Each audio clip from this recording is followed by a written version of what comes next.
ធ្លាប់តែញ៉ាំនំពងទាធម្មតាប៉ុន្តែថ្ងៃនេះវិញគឺបានមកសាកជាមួយនឹងនំពងទាហើយមានស្នូលពងទាប្រៃនៅក្នុងនឹងទៀតបើរសជាតិវិញគឺឆ្ងាញ់មែនតើពុកម៉ែបងប្អូនហើយមើលទៅពងទាប្រៃរបស់គាត់ទៅគឺដឹងហើយរបៀបថាមួយថ្ងៃលក់អស់ច្រើនរយគ្រាប់មែនតើអ៊ំស្រីគាត់បានបញ្ជាក់ថាសម្រាប់ពងទានេះគឺជាប្រភេទពងទាក្នុងស្រុកណាគឺគាត់អត់មាននាំចូលមកពីខាងណាទេគឺ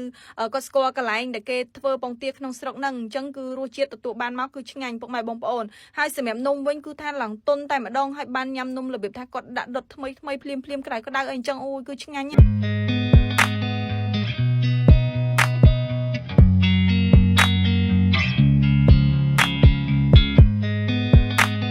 សម្រាប់ទីតាំងដែល Two Sister ទៅនេះគឺមានឈ្មោះថាហេងមីនំពងទាដុតសំណង12សម្រាប់ទីតាំងលំអិត Two Sister នឹងដាក់នៅលើ caption ក៏ដូចជាក្នុង comment ហើយកន្លែងគាត់ដាក់ដុតហ្នឹងគឺតំណងមែនតើពុកម៉ែបងប្អូនសម្រាប់អ្នកដែលជិះកាត់តាមនេះអីគឺពិបាកទប់អារម្មណ៍មកព្រោះដោយសារតែក្លិននំរបស់គាត់គឺថាឈ្ងុយសាយភាយក្លិនបានឆ្ងាយមែនតើហើយខាងនេះគឺជាប្រភេទពងទាប្រៃពុកម៉ែបងប្អូនគឺថាមួយថ្ងៃគាត់លក់អស់ច្រើនរយគ្រាប់ហើយជាប្រភេទពងទានៅក្នុងស្រុករបស់យើងអញ្ចឹងនៅពេលដែលពុកម៉ែបងប្អូនញ៉ាំទៅគឺអត់បារម្ភទេអត់បារម្ភថាខ្លាចប៉ះពាល់សុខភាពណាហើយបើថាម្សៅរបស់គាត់វិញឡងខាប់ល្អមែនតើឡងស្អិតល្មួតតែម្ដងអញ្ចឹងគ្រាន់តែថាឃើញម្សៅបែបនេះគឺដឹងទៅដល់រសជាតិនំថានំនឹងឆ្ងាញ់ប៉ុណ្ណាពុកម៉ែបងប្អូនហើយ Twister ទៅញ៉ាំនៅទីនេះហើយមានអារម្មណ៍ថាជាប់ចិត្តជាមួយនឹងរសជាតិនំនៅទីនេះមែនតើបូករួមជាមួយនឹងគាត់ប៉ិនប្រសពដាក់ឆ្នៃប្រឌិតជាមួយនឹងពងទាប្រៃពីលើបែបនេះទៀតមកអូយគឺថា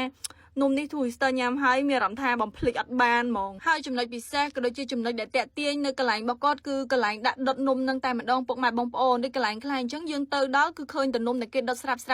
ប៉ុន្តែនៅទីនេះវិញអត់ទេគឺថាគាត់ដាក់ដុតនៅនឹងមុខផ្ទះបែបហ្នឹងតែម្ដងមិនមែនចក្រាន1ចក្រាន2ទេគឺចង់10ចក្រានហ្នឹងនិយាយទៅគឺថាដាក់ដុតដងរៀបជាជួរតែម្ដងព្រោះសារមួយគាត់ច្រើនណាពុកម៉ែបងប្អូននៅពេលដែល Twister ទៅហ្នឹងគឺអំឡុងម៉ោង8ម៉ោង9ប៉ុន្តែវិញគឺថាខ្ចប់អត់តាន់ទេព្រោះសារមួយគាត់គឺថាមកតម្រង់ជួរទិញតែម្ដងហើយបើតាម Twister សាកសួរអ៊ំស្រីទៅគឺថាគាត់បើកលក់នៅទីនេះគឺខ្ទង់20ឆ្នាំហើយគឺលក់ត3ចំនួនណាអញ្ចឹងគឺថាមួយគឺ20ឆ្នាំនេះពុកម៉ែបងប្អូនសាកសម័យមើលគឺថាមួយរបស់គាត់ច្រើនមែនតើហើយសម្រាប់ការវេចខ្ចប់របស់គាត់ក៏ស្អាតដែរសម្រាប់មកប្រអប់មិញហ្នឹងគឺតម្លៃ10000ណាពុកម៉ែបងប្អូនសម្រាប់តម្លៃនំពងទានេះគឺ2000រៀលហើយសម្រាប់ពងទាប្រៃវិញពុកម៉ែបងប្អូននៅពេលដែលកាត់មកគឺថាពងរបស់គេនឹងជូស៊ីតែម្ដងហើយបើថាសាច់នំវិញនឹងទាញហើយក្រៅពីហ្នឹងក៏គាត់មានលក់ជាប្រភេទនំពៀផ្សេងហ្នឹងពុកម៉ែបងប្អូនគឺថាមានច្រើនជម្រើសតែម្ដងហើយសម្រាប់ក្លិនរបស់គេវិញអូយគឺថាឡើងឈ្ងុយសម្រាប់ជាប្រភេទនំបែបនេះពុកម៉ែបងប្អូនចង់ទិញយកទៅដាក់នៅក្នុងកម្មវិធីក៏បានឬមួយក៏ទិញយកទៅជូន